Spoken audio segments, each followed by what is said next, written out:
कैसे जीनियस ने खुद को डिस्ट्रॉय कर लिया। पीक पर जीनियस की वैल्यू थी $280 मिलियन और मिलियंस मंथली एक्टिव यूजर्स। सबसे बेहतरीन बात, सब कुछ उन मिलियंस यूजर्स ने फ्री में बिल्ड किया था, फिर उन्होंने ये सब डिस्ट्रॉय कर दिया। शुरुआत हुई 2009 में जब महबूद मोगादम को उसकी लॉ फर्म से फायर कर दिया गया, एक ब्लॉग पोस्ट लिखने के लिए जिसमें उसने किसी क्लाइंट का मजाक उड़ाया था।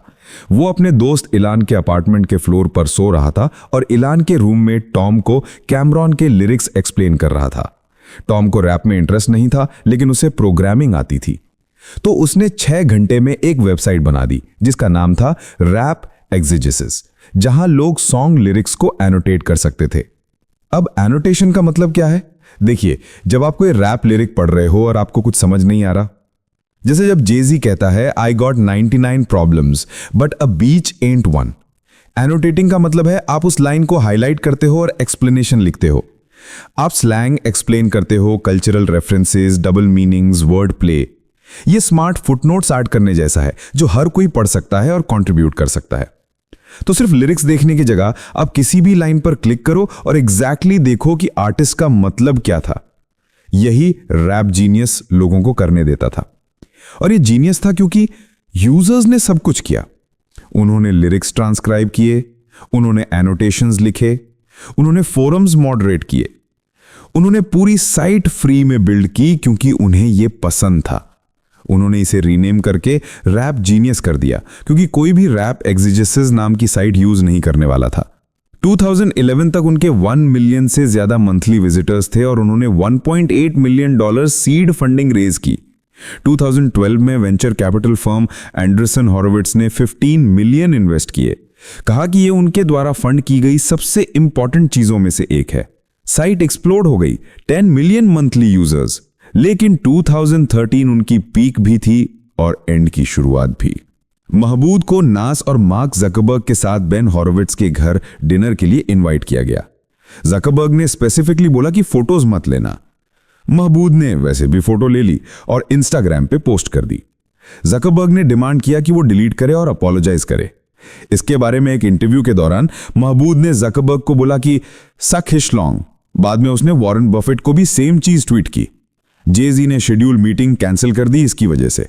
फिर मई 2014 में आइसला विस्टा शूटिंग के 3 घंटे बाद, जिसमें 6 लोग मर गए, यूजर्स ने किलर का इंसेल मैनिफेस्टो रैप जीनियस पर अपलोड कर दिया। महबूद ने उसे एनोटेट किया, किलर की राइटिंग को ब्यूटीफुल कहा और ऐड किया कि उसकी बहन प्रॉबेबली स्मोकिंग हॉट होगी। रैप जीनियस ने उसे इमीडिएटली रिजाइन करने को फोर्स किया। अपने पब्लिक फेस के जाने के बाद कंपनी ने एक्सपेंशन की तरफ पिवट किया। उन्होंने रैप हटा दिया और सिर्फ जीनियस बन गए।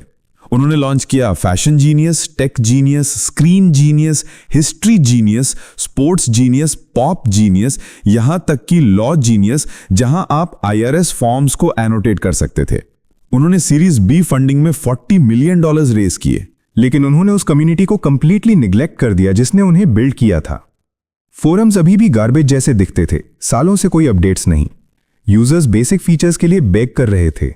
यूजर्स को पैजिनेशन चाहिए था थ्रेड्स में। अगर किसी थ्रेड में 1000 रिप्लाईज हो तो आपको हर एक को स्क्रॉल थ्रू करना पड़ता था। उन्हें बेटर सर्च फंक्शंस चाहिए थे। उन्हें मोबाइल ऐप चाहिए थी जो एक्चुअली काम करे। उन्हें ईजियर एनोटेशन टूल्स चाहिए थे। लेकिन जीनियस ने उन्हें इग्नोर किया और एक्सपेंड करता रहा। मीनवाइल जब जीनियस हाई फ्लाई कर रहा था और इनविंसिबल फील कर रहा था, गूगल ने लिरिक्स डायरेक्टली सर्च रिजल्ट्स में दिखाना शुरू कर दिया। जीनियस का ट्रैफिक 94% ड्रॉप हो गया, तो उन्होंने फिर पिवट किया यूट्यूब वीडियो कंटेंट की तरफ। उन्होंने रॉब मार्कमन को हायर किया और आर्टिस्ट को फिल्म करना शुरू किया जो अपने खुद के लिरिक्स एक्सप्लेन कर रहे थे। ये वेरीफाइड सीरीज उनका फ्लैगशिप प्रोडक्ट बन गया। एक्सेप्ट वो वीडियोस अपनी खुद की साइट पर होस्ट भी नहीं करते थे।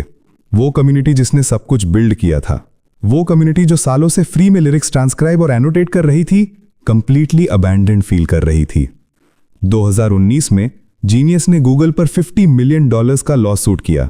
क्लेम किया कि गूगल ने उनके लिरिक्स चुराए हैं। देखिए, उन्होंने अपने ट्रांसक्रिप्शंस में मोर्स कोड एम्बेड किया था जो रेड हैंडेड स्पेल करता था, इसे प्रूफ करने के लिए।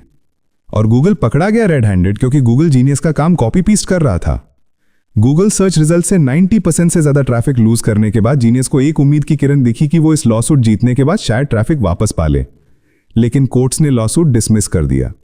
क्योंकि जीनियस के पास लिरिक्स का कॉपीराइट ही नहीं था। वो गूगल पर कॉपीराइट वायलेशन का क्लेम नहीं कर सकते थे उस कंटेंट पर जिसकी ओनरशिप उनकी नहीं थी। गूगल से हारने के बाद जबकि साइमल्टेनियसली गूगल पर सर्वाइव करने के लिए डिपेंड कर रहे थे, जीनियस ने जीनियस लाइव लॉन्च किया ट्विच पर।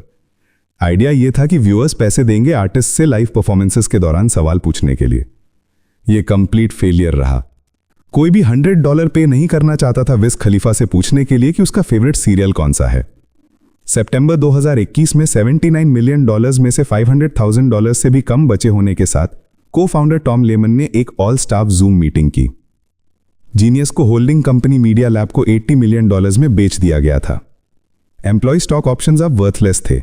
अनडिस्क्लोज नंबर ऑफ एम्प्लॉयज को इमीडिएटली फायर कर दिया गया था, लेकिन किसी तरह एग्जेक्स अमीर होकर चले गए।